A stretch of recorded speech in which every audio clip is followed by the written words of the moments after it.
아멘. 기도하겠습니다. 대속하신 하나님의 은혜를 기억하고 또 말 걸어 오심의 하나님을 기대합니다. 하나님, 요단강에 법궤가 던졌을 때 하나님 우리의 거룩함이 송수화되지 않게 하시고 하나님 정말로 깨끗한 심령으로 우리를 용서하시는 그 십자가의 그 사랑으로 나아가오니 하나님 오늘 말씀 가운데 말 걸어 오심을 기대하고 길을 열어 주의 말씀에 청종하는 시간 될 수 있도록 축복하여 주시옵소서. 예수님의 이름으로 기도드렸습니다. 아멘. 오늘 말씀 우리 같이 전하도록 하겠습니다. 우리 한번 띄워주시고요. 우리 요즘 한국 사회를 향해서 여러분 신문이나 뉴스를 다 보시더라도 정말 이 단어가 너무 잘 만든 것 같아요. 불확실한 미래가 불확실하다라는 것이 아마 한 단어로 한국 사회를 좀 말하고 있지 않나라는 생각이 듭니다.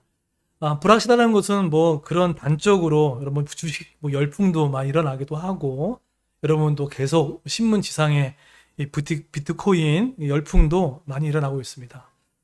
그런데 그 뉴스를 보니까 이 비트코인에 빠져가는 우리 사람들의 일면을 보니까 그 얘기를 하더라고요. 신촌에서 연세대학교 학생들한테 물어봤는데 왜 이렇게 많이 합니까? 라고 물어봤더니 딱 한 가지를 얘기하는 거예요. 이게 뭐냐면 어떤 주거의 사닥다리가 없어지고 또 내가 어떤 근로의 소득으로 또 뭔가 다시 올라갈 수 있는 모든 사닥다리가 다 치워졌기 때문에 더 이상 일정의 금액 소득으로는 내가 어떻게 할 수 없다라는 어떤 마지못하는 지푸라기가 짚은 심정으로 주식을 하고 또 비트코인을 하고 있다. 아마 그 이야기를 하는데 이 부분에 대해서 좀 뭔가 마음에 좀 정말 안타까운 현실이구나라는 생각들을 하게 됐습니다.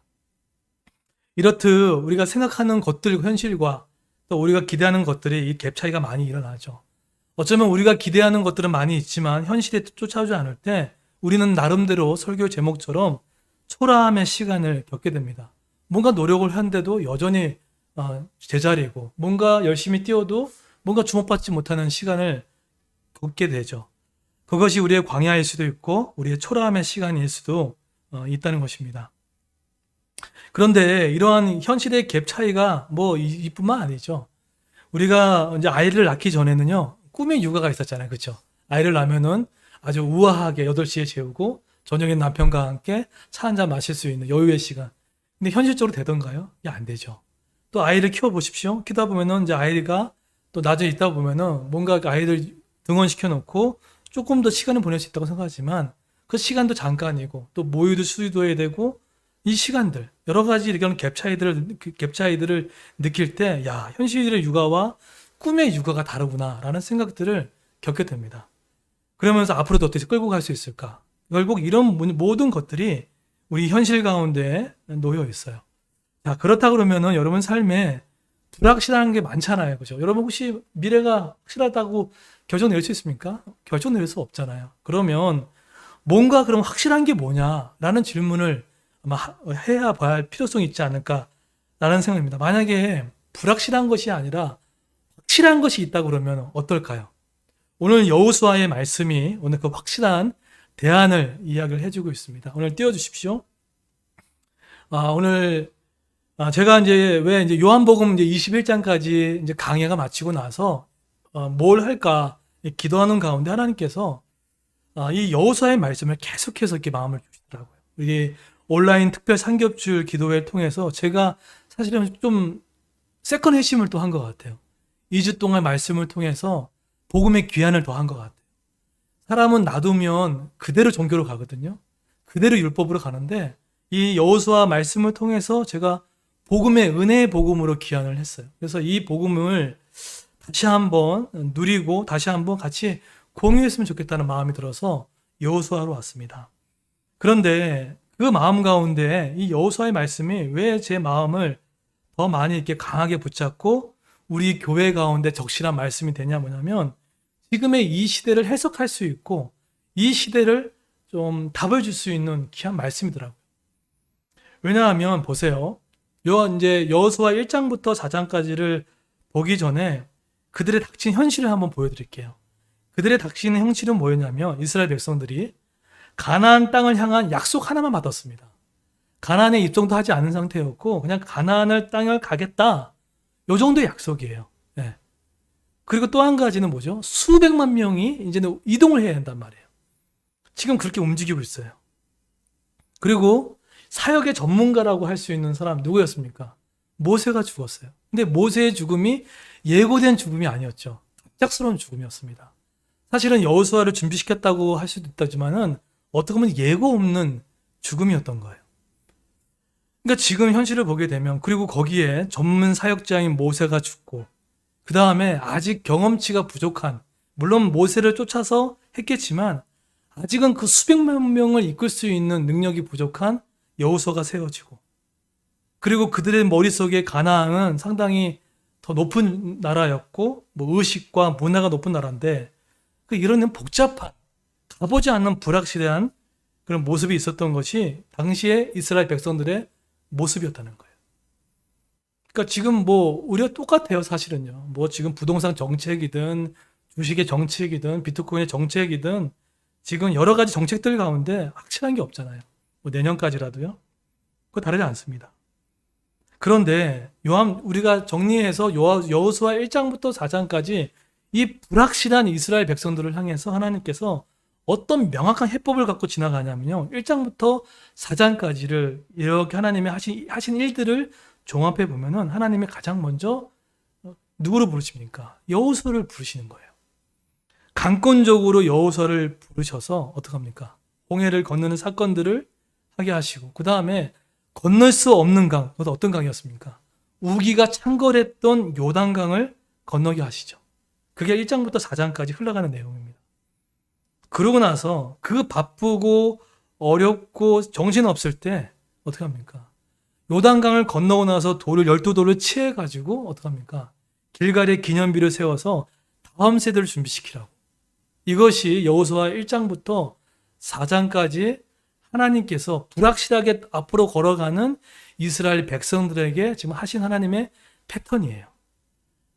아직은 전문 사역자 모세를 세우지 않고 여호수아를 부르셨고 그 다음에 건널 수 없는 어디죠?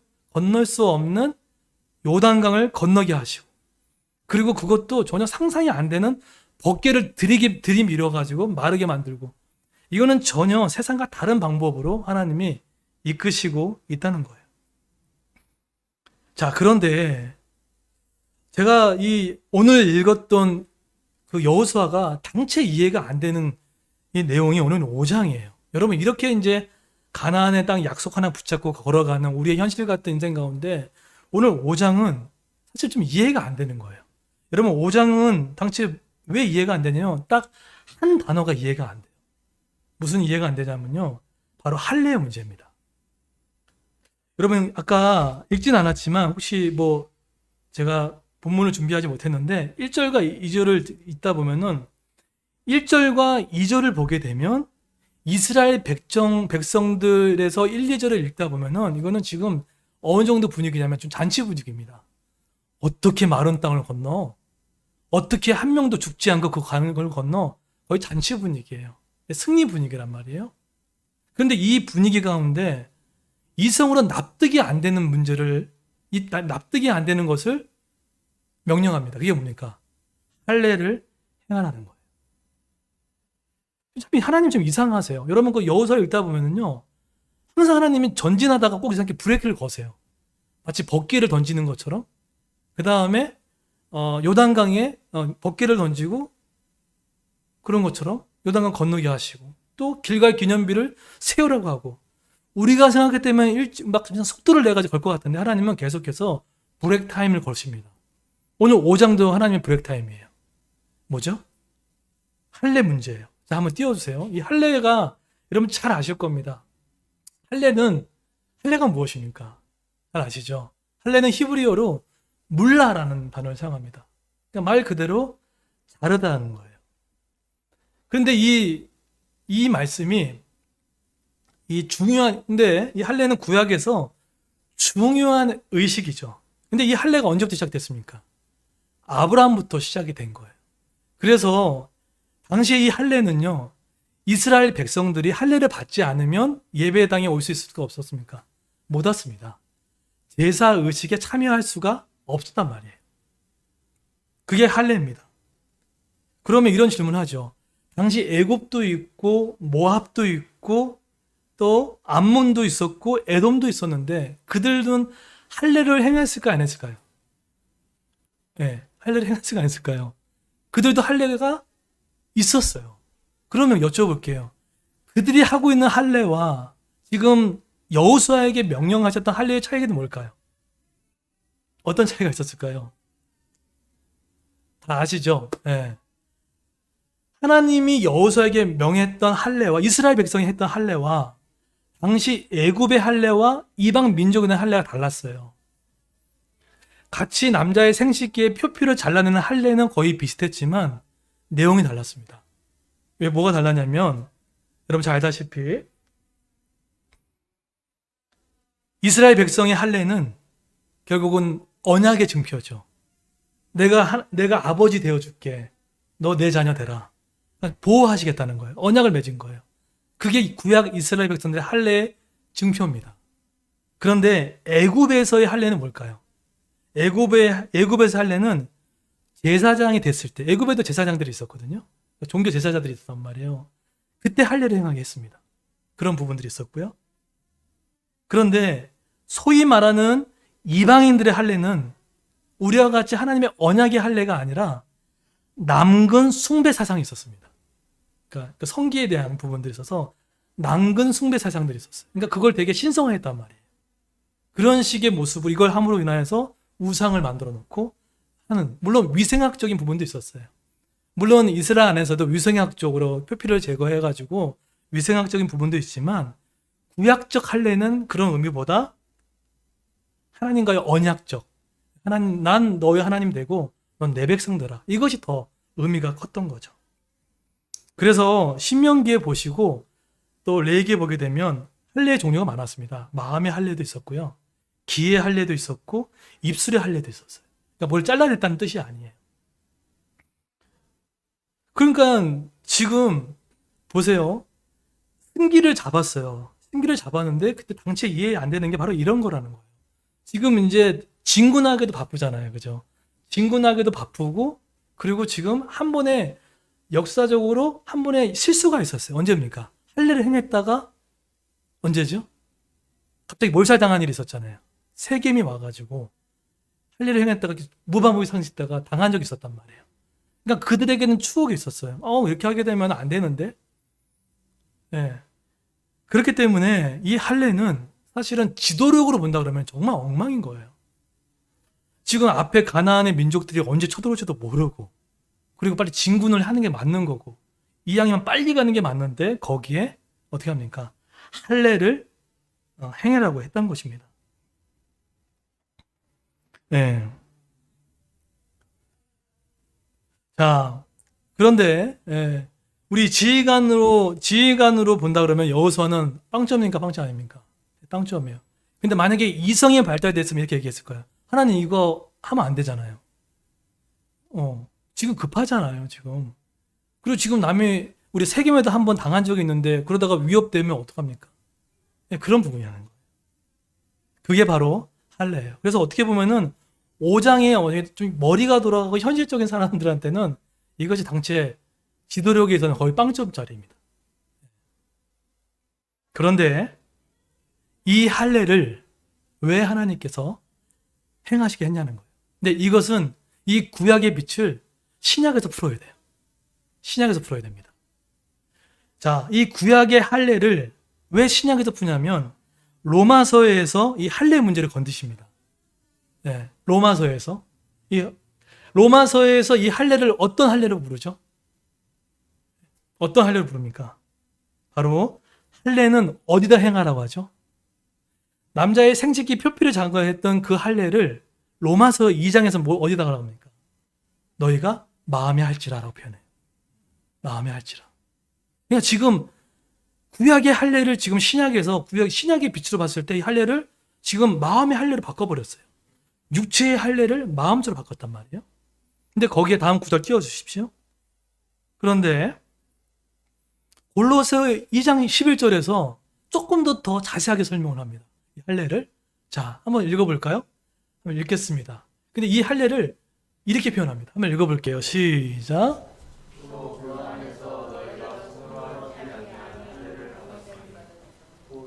육적 몸을 벗는 것이요 그리스도의 할례니라. 예, 좀 다르죠. 너희가 손으로 하지 아니하고 뭐 했다고요? 할례를 받았는데 그게 뭐라고요? 곧 육적 몸을 벗는 거다. 그것이 뭐라고요? 그리스도의 할례다. 자, 그러면 여러분 여쭤볼게요. 이게 좀 뭘 말하고 싶은 걸까요? 구약에서는 남자의 표피를 창세기를 잘랐던 그런 마음의 할례가 됐는데 왜 로마서의 사도 바울이 또 골로새 썼던 이 바울이 왜 그리스도의 할례라고 표현했을까요? 네. 이유가 있습니다. 이게 뭐냐면 자 보세요. 구약의 할례가 뭐죠? 하나님 되시고 내가 백성 되는 거잖아요. 그렇죠? 그러면 구약에 있는 그 사람들이 하나님을 온전히 따랐습니까? 따를 수가 못 따랐잖아요. 그죠? 결국 뭡니까? 구약에서 말하는 건 뭐냐면 하나님 사랑, 이웃 사랑, 하나님 나 사랑하라 하지만 우리 인간의 의와 인간의 어떤 노력으로는 하나님의 그 절대의를 만족시킬 수가 없습니까? 시킬 수가 없는 거예요. 구약에서는요. 그 할례를 우리가 비록 했지만 그렇게 하나님이 너 내 자녀 되라. 근데 어떻게 되던가요? 계속해서 우상 숭배하고 그죠? 소 숭배하고 또 도망가고 그러잖아요. 그게 인간이에요. 구약에서 보여지는 그 의미가 바로 그런 거예요. 우리가 하나님 법은 알잖아요. 그렇죠? 하나님 사랑해라. 성실하게 살아라. 아내 사랑하라. 뭐 남편 사랑하라. 알잖아요. 그렇죠? 도둑질 하지 마라. 열심히 살아라. 정답은 알고 있잖아요. 근데 그렇게 사는 사람이 있었냐는 거예요. 어떻게 보면은 구약의 현실은 어떻게 보면 하나님의 말씀의 의를 이뤄낼 수 없는 인간의 철저한 율법 아래서의 연약한 모습을 보여주고 있는 거예요. 그러면 어떡하죠? 하나님은 언약을 맺어주셨는데 그렇기 때문에 신약의 빛으로 구약을 해석한다는 거예요. 근데 어떻게 합니까? 그 할례를 누가 했다고 합니까? 누구죠? 그리스도의 할례라고 표현한 거예요. 그리스도의 할례가 뭡니까? 내가 비록 육체의 할례를 했지만 중요한 뭡니까? 이 그리스도의 할례라는 게 뭡니까? 이게 뭐죠? 그리스도의 구속의 사역으로 결국 하나님께서 자기가 스스로 하나님과의 관계를 끊어내시고 자신의 피 흘림으로 인하여서 직접 할례의 주체자가 되셔서 내가 그 의를 이뤄낼 수 없는 말씀의 의를 이뤄낼 수 없는 내가 사랑하고 살아갈 수 있지만 말씀 그대로 있지만 살아낼 수 없는 우리를 위해서 예수 그리스도께서 직접 할례를 행하심으로 마음의 영적 할례라고 하잖아요. 그걸 행함으로 인해서 내가 성령의 능력으로 그리스도의 힘으로 이 말씀을 지켜나갈 수 있게끔 도움을 주셨다는 거예요. 그게 바로 마음에 하는 할례라는 겁니다. 그러면 여기 이 할례에 우리가 한 게 있습니까? 없습니까? 한 게 없어요. 한 게 없습니다. 그래서 다음 거 한번 띄워주시겠습니까? 할례는 이 할례의 영적 의미는 바로 이런 의미를 가지고 있습니다. 자, 어떤 의미죠? 한번 읽어볼게요. 그래서 이 할례의 영적 의미를 아시게 되면 우리가 우리의 노력을 더 의지를 발동하는 것보다 노력도 맞지만 누굴 더 의지하냐면 이렇게 갑니다. 자, 한번 읽어보겠습니다. 할례의 영적 의미입니다. 읽겠습니다. 시작. 사역과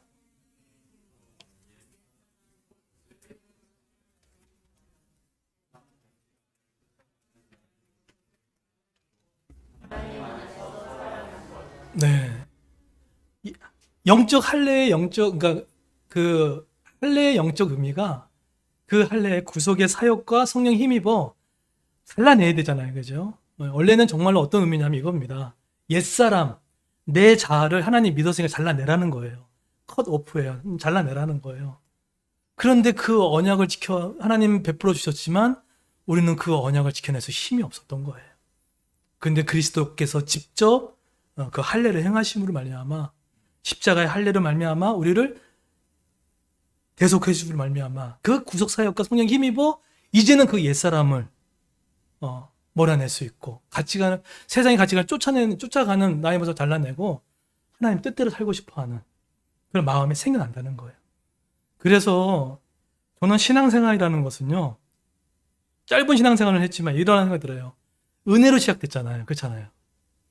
끝까지 은혜 붙잡고 가는 거예요. 부부관계 가운데 내 자녀를 키울 때도 또 내 사업장에도 또 교회 사역 가운데도.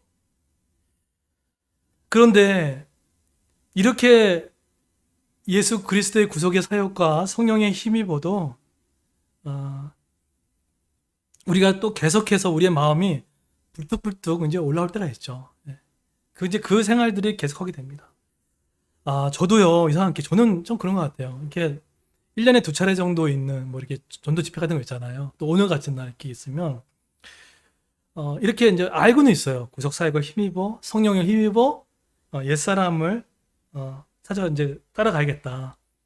갈라서 말씀처럼 성령의 소욕을 쫓아가야겠다 하는데 꼭 넘어지는 영역들이 있어요. 그 넘어지는 영역들이 언제냐면 다른 거 아니에요. 비교 의식이 한번 들어오게 되면요. 막 걷잡을 수 없어요. 그냥 뭐 멀리 있지도 않아요. 제 친한 동기가 청빙을 받았대. 막 그러면 그 친구 나보다 학점도 낮은데 나보다 뭘 못하는데 나보다 사역도 그렇게 못하는 것 같은데 그러면요. 그 비교 의식들이 딱 저한테 오잖아요.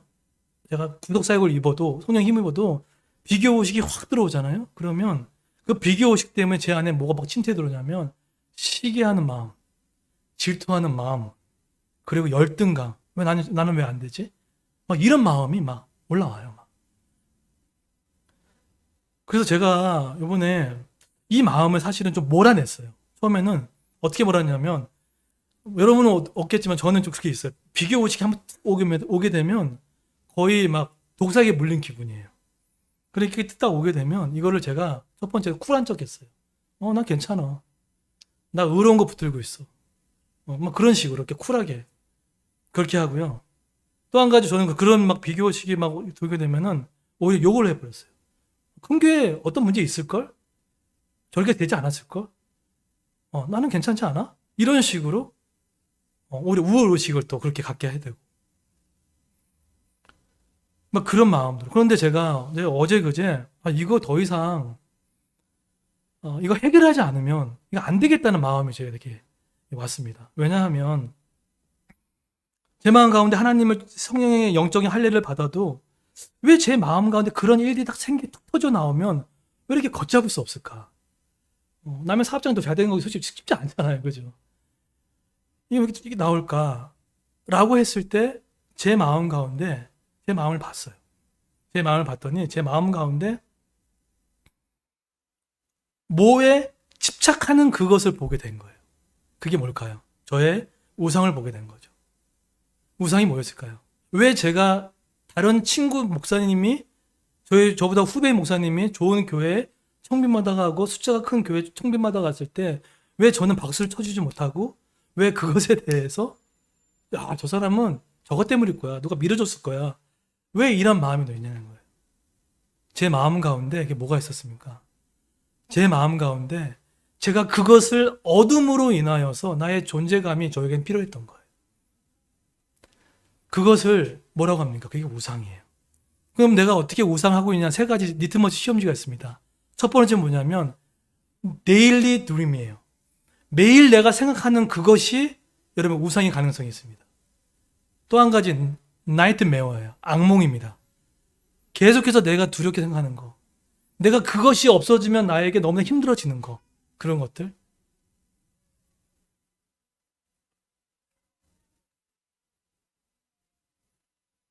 그런데 어제 제가 언약의 백성이라고 하고 이렇게 알았는데 그 문제들 가운데 제가 하나님이 좀 기도했거든요. 하나님 이 문제들 좀 해결해 달라고. 여러분 이거 생각보다 많습니다. 나보다 더 낮은 직급에 뭐 승진을 하거나 나보다 못한 집을 사거나 이거 굉장히 많아요. 네. 그런데 그 마음 속에 제 마음 가운데 그것이 있어야 내 존재감이 생기고 그것이 있어야 내 가치관이 드러내는 그 무엇이 나쁜 건 아니지만 그 무엇이 커졌을 때 엘로 버스커가 하는 말이 그런 것이 하나님보다 높아졌을 때 산채로 나를 잡아먹을 수 있다는 거예요. 그래서 저는 어저께 내가 아무리 그런 할례 받은 백성이고 또 언약을 쫓아가는 백성이라고 하더라도 이 싸움은 여전히 내가 해결되지 않으면 안 되겠구나라는 생각들을 하게 되었습니다. 여러분의 삶에는 어떤 게 있습니까? 여러분 삶의 가운데는 내가 구속사역도 얻었어. 오케이? 됐어. 오케이? 성령 힘입었어. 그럼에도 불구하고 여전히 나를 계속 격동케 하는 것들, 그거 없어서 막 분노가 일어나는 것들, 나의 그런 지나친 감정들, 혹시 그게 뭡니까? 근데 그게 나쁜 것들이 아니에요. 근데 그것이 하나님을 넘어섰을 때 그것을 우리를 산채로 잡아먹을 수 있는 그 부분이 있다는 거예요. 그래서 아까 여호수아를 말씀드릴 때 하나님께서 중간 브레이크 타임을 걸었다고 얘기를 했잖아요. 길갈에서 기념비를 세우고 법궤를 들어가게 만들고 지금 이렇게 승승장구할 때 어떻게 했다고요? 할례를 행하고. 근본적으로 여호수아가 그러면 왜 할례에 대해 순종을 했을까요? 이유가 뭐였을까요? 그건 뭐냐면 오늘 성경에 보시면 알겠지만 여호수아는요, 가나안의 정복 전투는 이것은 내 싸움이 아니라는 것을 인지해요. 가나안의 입성의 전투는 하나님의 능력에 따르다는 것에 대해서 명확한 의식이 존재했다는 겁니다. 그러니까 어떻게 보면 이것을 우리말로 하면 은혜를 아는 사람이에요. 은혜를 아는 사람이에요. 불확실한 미래 가운데 명확하게 아는 거예요. 아, 전투에 있어서 내 삶에 내 앞에 있는 아이성, 내 앞에 있는 그 많은 여리고성들, 불확실하게 확정지지 못하는 모든 그 가운데 이 싸움은 내 노력을 열심히 뛰어넘는 하나님의 은혜의 싸움이구나. 그래서 후반부에 보십시오. 군대장관이 나타나서 너 누구 편이냐? 라고 물어보잖아요. 주저 없이 일명 무모해 볼 수 있는 여호수아가 이 할례를 정말로 순종의 감으로 인하여서 여호수아는 알았습니다. 정말 두려운 것은 병력이 없어서 무서운 게 아니라 하나님의 의지하지 않은 이 부분이 더 크다는 것을 명확하게 깨닫고, 모세의 철발전 출발점이 노력으로 시작하지 않았습니다. 부르심의 은혜로 시작됐습니다.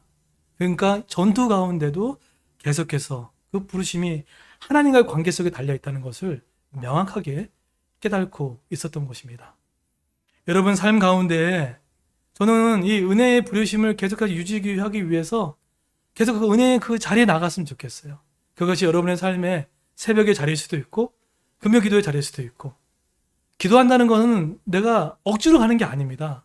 그 은혜 없이 살 수 없는 존재에 대한 하나의 고백이라는 거예요. 우리 자녀들, 내가 은혜가 없으면 율법을 키워낼 수 있습니다. 종교를 키워낼 수 있습니다. 그런데 병력의 수도 아니고 이 가나안의 정보고 불확실한 미래는 내 싸움이 아니라 하나님께 의지하게 달려있는 싸움이라는 것을 안다 그러면은 자꾸만 자녀들을 기도로 맡기고 또 말씀으로 맡겨가는 모습을 통해서 되게 됩니다. 여러분, 은혜에 맡기는 삶을 살아가면 어떻게 되는지 압니까? 말이 그렇게 빨라지지 않아요. 그리고요, 뭔가 여유가 생겨요. 그리고 하나님이 영적인 전리품들을 툭툭 올라오는 것들을 약간 증강현실처럼 보여줍니다. 한번 느껴보셨나요? 그래서 제가 지금 하고 있는 것도 그거예요. 은혜에 하나 집중하고 은혜의 생수를 더 기대하며 은혜의 이 교회를 맡기고 은혜의 성도를 맡기고, 요즘에는 더욱더 하나님 앞에 더 작아지는 훈련들을 합니다. 더 작기는 작지만 근데 하나님의 역사임이 더 커요. 이번에 우리 주일학교 온라인 복음 전도 축제가 있었잖아요. 오늘 그래도 우리 아이들이 양주에서도 오고 또 오고 싶은데 못 오고 우리 5명 있는 영혼들이 또 오게 되고, 노력보다도 더 크신 하나님의 은혜가 우리 가운데 있었습니다. 오늘 말씀은 결론 맺도록 하겠습니다. 여러분 삶에 지금 혹시나 우리 삶에 하나님이 브레이크를 담은 딱 시간을 잡아주는 어떤 일들이 혹시나 있습니까? 그러면 그때는 하나님께서 이 싸움은 하나님과 은혜의 싸움으로 하나님의 은혜를 붙드는 싸움이구나, 하나님을 의지하는 싸움이라는 것에 대한 인식을 갖고 이 교회를 맡기고 여러분 자녀를 맡기고 직장과 미래를 맡기는 말미암아 은혜로 시작된 할례, 은혜로 맞춰가는 우리의 교회와 여러분 되기를 예수님의 이름으로 축원드리겠습니다. 네, 이 시간 다 같이 한번 기도하겠습니다. 첫 번째 기도할 것은요, 구약의 할례를 통해서 언약의 백성을 징표해 줬지만 감당할 수 있는